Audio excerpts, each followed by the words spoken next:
ওপর থেকে মুচমুচে ভেতর থেকে নরম তাল দিয়ে করব বড়া। খাবো গরম গরম। এবছরে প্রথম বাড়িতে তাল এসেছে, আর তালের বড়া খাবো না এটা কি হতে পারে? তালের বড়ার জন্য প্রথমে তালটাকে ভালো করে ছাড়িয়ে নিতে হবে। আর এই যে তালের যে ছোকলাটা, এটা ছাড়ানো একটু বেশি খাটনি মনে পড়ে আমার। উফ, খুব খাটনি হয়ে গেল। আমার আঙুল তো প্রায় ব্যথাই হয়ে গেল। সে যাই হোক, অনেক কষ্টে কষ্টে ছোকলাটা ছাড়ানো হচ্ছে। তোমরা কীভাবে ছাড়া একটু বলো তো। আমি তো এভাবেই ছাড়াই। ছাড়াতে আমার হাতটা প্রায় ব্যথা হয়ে গেছে। এরপর মা দেখলাম আমার হাতে হাতে হাত মেলালো, সেও ওইটাকে ছাড়িয়ে দিল, আর একটা একটা করে আঁটি আলাদা করে দিল। এই দেখো, আমাদের তালটা ছানা হয়ে গেছে, তালের পাট বের হয়ে গেছে। এর মধ্যে কলা দিয়ে মা চটকাচ্ছে তালটা।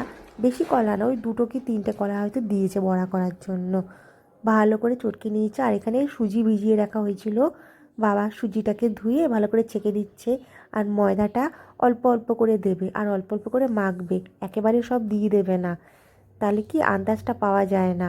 একটু একটু করে মাখবে আর একটু একটু করে ময়দাটা দেবে। এই দেখো, ময়দা দিয়ে মাখা প্রায় হয়েই গেছে।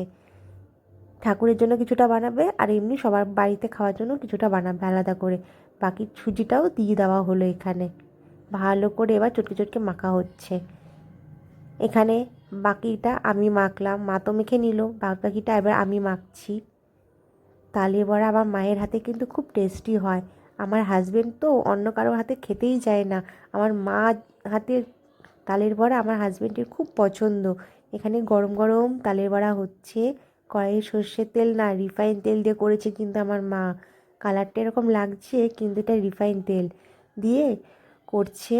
বড়াগুলো দেখছো বন্ধুরা, কি টপা টপা ফুলেছে। এই যে ব্যাটারটা এখানে করে রাখা হয়েছিল, গরম গরম তালের বড়া তো খেতে বেশ ভালোই লাগে। আমার তো খুব টেস্টি টেস্টি লাগে। আর হ্যাঁ, গরম তো ভালো লাগে, আবার ঠান্ডাটাও ভালো লাগে। পরের দিন যখন বাসি হয়ে যায় সেটা খেতেও আরও ভালো লাগে। আর নরম তুলতুলে, সে কি টেস্ট বলবো তোমাদের বন্ধুরা। তোমাদের বাড়িতে কার কার বাড়িতে এবছরে তালের বড়া হয়েছে একটু বলো। আর তোমরা কীভাবে করো সেটাও একটু জানিও, তাহলে সেইভাবেই করার চেষ্টা করব। আমার মা এইভাবেই করে, আর আমাদের এইভাবেই টেস্ট হয়। আমি একবার করেছিলাম, কিন্তু আমার হাতে না ভালো হয়নি, ঠিক যেন মায়ের মতো করতে পারিনি।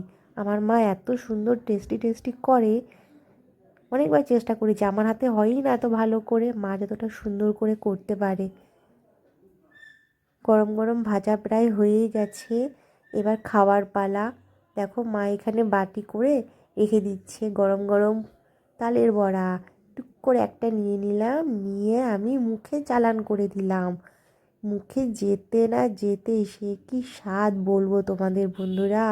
তোমরা তো না খেলে বুঝবেও না, এই স্বাদের ভাগ হবে না। তাই তোমাদেরকে আমি আর দিতে পারলাম না, আমি নিজেই খেয়ে নিলাম। তো ভিডিওটা তোমাদের কেমন লাগলো অবশ্যই জানিও, আর যারা এতক্ষণ ধরে ভিডিওটা দেখছে তাদেরকে অনেক ধন্যবাদ।